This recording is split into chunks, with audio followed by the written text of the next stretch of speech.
হ্যাঁ, কিন্তু তারা কিছু কাগজ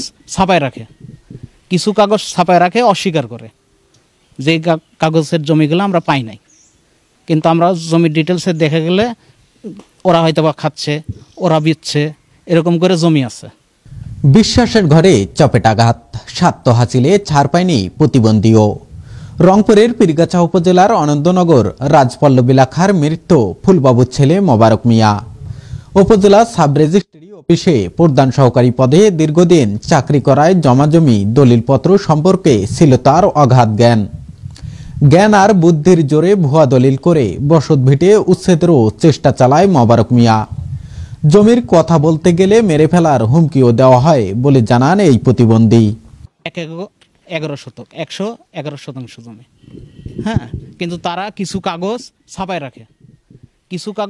রাখে, অস্বীকার করে যে কাগজের জমিগুলো আমরা পাই নাই, কিন্তু আমরা জমির ডিটেলসে দেখা গেলে ওরা হয়তো বা খাচ্ছে, ওরা বিচ্ছে, এরকম করে জমি আছে। আমাকে মারার জন্য বড় একটা ছোরা নিয়ে ঘোরাফেরা করছে, সেও মানুষ দেখছে। প্রতিবন্ধী সুমন মিয়ার কোনো জমি নেই বলে ছাপকথা জানিয়েছেন মোবারক মিয়া। এমন হতভাগ্য কথা শুনে দলিল দেখতে চাইলে মার থেকে রেহাই পায়নি প্রতিবন্ধীর স্ত্রীও। বলি যে কাগজ চান, কাগজগুলো দেখেন, তারা দেয় না। সুমন বেশি বুঝতেছে, সুমনকে মারতে হবে।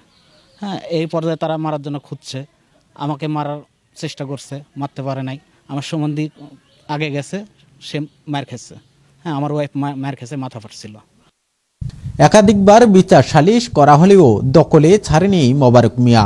জমি পেতে হলে কাগজপত্র খুঁজে বের করে কোর্টে গিয়ে মামলা করে নেওয়ার কথাও বলেন। এদিকে মোবারক মিয়ার ছেলে বাতন মিয়া বলেন, আমার বাবা চাকরি করেছেন রেজিস্ট্রি অফিসে, বর্তমানে তিনি রিটায়ার্ড করেছেন।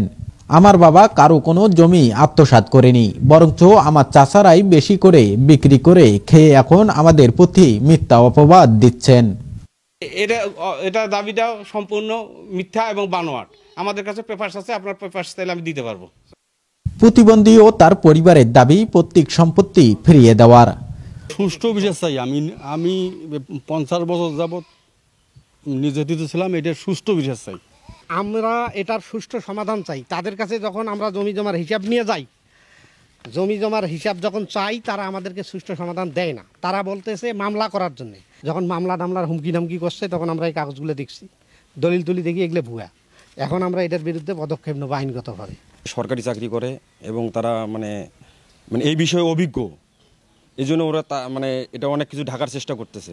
আমরা এই পর্যন্ত 3-4 বার বিচার করছি, বিচারে ওনারা কোনো ধরা দেয়নি এবং কাগজপত্র সম্পূর্ণভাবে দেখায়নি। আর উনিরা যেটা বোঝে, উনিরা বলে যে আমরা সরকারি চাকরি করি এবং আমি রেজিস্ট্রি অফিসে চাকরি করি, আমি অনেক ভালো বুঝি। দলিল যার জমি তার, জোর করে আত্মসাতের কোনো সুযোগ নেই। আপোষে জমি ছেড়ে না দিলে আইনি পদক্ষেপ নেওয়ার কথাও জানান প্রতিবন্ধী ও তার পরিবার। আরিফুল ইসলাম, উত্তরাঞ্চল ডিজিটাল।